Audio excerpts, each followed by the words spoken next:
Now, Kent, I gotta ask, because I'm sure you heard thousands and thousands of records about pimping and people doing all types of stuff. And like, what was your take on that? Was you looking at it like, look at these little niggas, man, they trying to be like me? Yeah, well, you know, at first, you know, because I was getting paid, I thought it was funny. And then when 50 did a song, Have a Baby by Me, to be a millionaire, and Ludacris, you know, and T.I., and they got to saying different things. I don't know if you remember when 50 Cent did the Pimp Curly thing. Yeah. That was about me. He said, Pimpin Ken say I ain't no pimp. Right. I got online. I said, nigga, hey, y'all ain't pimping. Y'all niggas ain't no tricking if you guys know that shit. So, you know, it kind of messed me up because I was thinking of it from a business standpoint. Not nothing personally against them. I'm like, man, this shit fucking my money up. Then, you know what I'm saying? I'm like, well, you know, the truth of the matter is, you know, they not pimps. Right. You know, they entertainers. They just entertaining.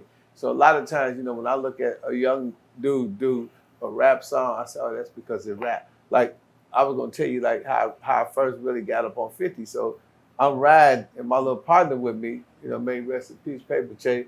He said, man, listen to this. And it's that song Problem Child. It said, if you a pimp like Ken, why the hoes don't treat you? Yeah. You know, if you like Preacher, you know why? Yeah. You know he was singing so that's how I got on that 50 was rapping about me way before he even became famous. Right.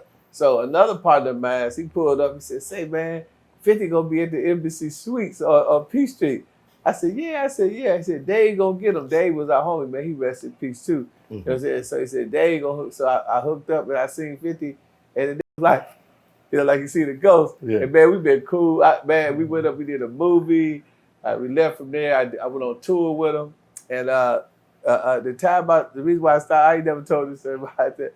So Jay, right, your homie Jay-Z. So one of my partners told Jay, we said, Jay, we want to take a picture with you. So Jay was in the dressing room. This in Milwaukee. So my partner, a gangster, right? He like a real gangster. He said, man, tell that nigga, man, ain't no motherfucker gonna be out here. We ain't no motherfucking groupies. So Jay-Z thought I said it. Right. So I didn't know this until we was on tour with 50. So we had the Roc-A-Fella tour, and we in motherfucking Chicago. And I come out of 50 Cent dressing room. I said, Jay, what's up, Jay? We did remember I told you we did that party with Cash Money and Jay-Z back in the day. Right. So you know what I'm saying? I thought Jay looked at me like he was crazy. He said, say, man, I got a memory like an elephant. You understand me? And I was like, what the fuck is wrong with Jay-Z? You know what I'm saying? Right. That nigga was tripping on me, man. And I tried to tell his partner, you know, I see Memphis Bleak in motherfucking Vegas. I said, man, tell Jay, man, I didn't say no shit like that. I don't know why he tripping. Right. You know what I'm saying? But, you know, I guess, you know what I'm saying? That was the reason why I stopped going on tour. I said, these niggas ain't finna ambush me. You know what I'm saying? I don't know what the fuck they got going on, right? These niggas New York niggas, you know what I'm saying? Hey, man. So 50 now started putting my picture on the jumper jack when he was performing, you know. And then, you know, I ain't never told 50 why I quit that tour, but that was the reason why I quit the tour. I said, Jay-Z might be on some slick shit. You understand? These niggas ain't gonna catch me with that Brooklyn shit. I said, fuck that shit. And I just quit. I quit the tour, man. And, you know, well, I gotta ask, because you move like that, do you have some sort of history with Brooklyn niggas? No. I love Jay-Z. I love all my pimps, partners from Brooklyn. It was just that, you know, cause you know, you listen, like you said, go back to the beat, listen. And I know Jay-Z shot his brother, so I know he would have no problem with shit. I said, man, you should see that nigga. That nigga look like a mafia boy. He said, yeah, I got a memory like an elephant. And his security was standing right there. I said, oh, shit, man. This is like this shit. I left out the building right there. Not that I was scared of Jay-Z. Right. Just for the record. It was just like, you know, I'm thinking New York shit. And then, you know, y'all got so many niggas, you know, that hang around. It was so many niggas on that tour. And here I am, you know, saying, here this is the biggest rapper in the world. And he just told me he got a memory like an elephant. What do that mean? Right. You didn't tell him you didn't say it? What does it mean? You didn't tell him you didn't say that? Well, I told Memphis Bleak, you know what I'm saying? I told Benny Siegel, but this time Siegel wasn't really with me and Siegel did a show together. I told him, I said, man, I ain't got no problem with Jay. You know what I'm saying? I don't know what the fuck is that. But the dude who was, it was a square. It was one of them little, you know, look like them handy niggas that be at the shows and shit. Yeah. Be like some kind of assistant. He probably said it and said that I said it that way. But you know, no, man, I would never disrespect Jay-Z, man. Jay-Z is my favorite artist. I love Jay-Z, man. If Jay-Z listens, I didn't say it. You know what I'm saying? You know what I'm saying? On some real shit though, man. So 50, next time me and 50 hook up, 50 called me and said, he said his partner said, man, I want you to do the P.I.M.P video. Right? So I said, okay, I did that's when we did the infamous P.I.M.P video. Right. And yeah, that's how did you feel about the way he was dressed? Oh, with the thing? Yeah. You know, I always liked the 50 man because, you know what I'm saying, he tries, he got a better understanding of street shit than other average.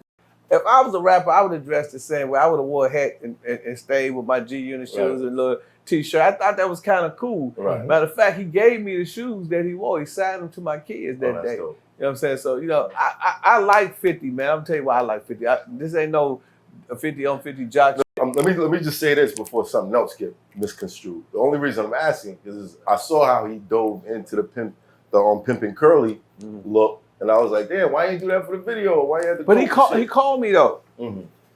This is how it really is. When I got on 50's ass, you know what I'm saying? I got on his ass. You know what I'm saying? 50 called me.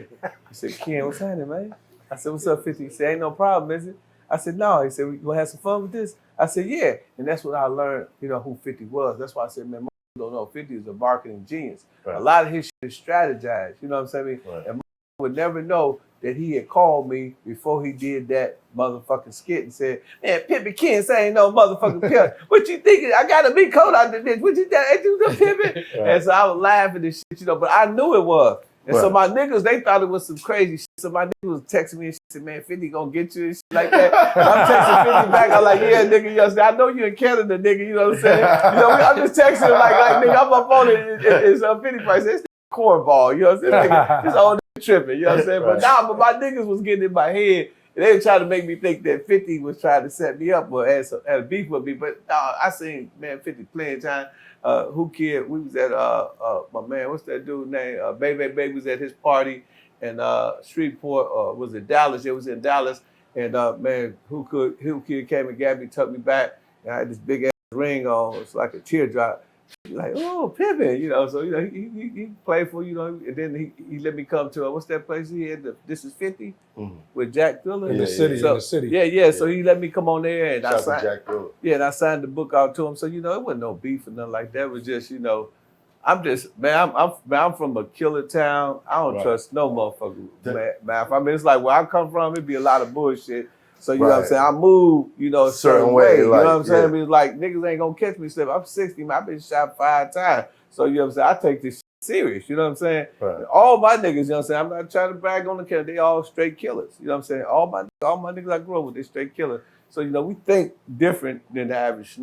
So, when you beef to me is a real beef. When you get into the entertainment industry, is it like, are you looking around like, nah, this ain't the same type of world? No, because as an ex-pimp, right,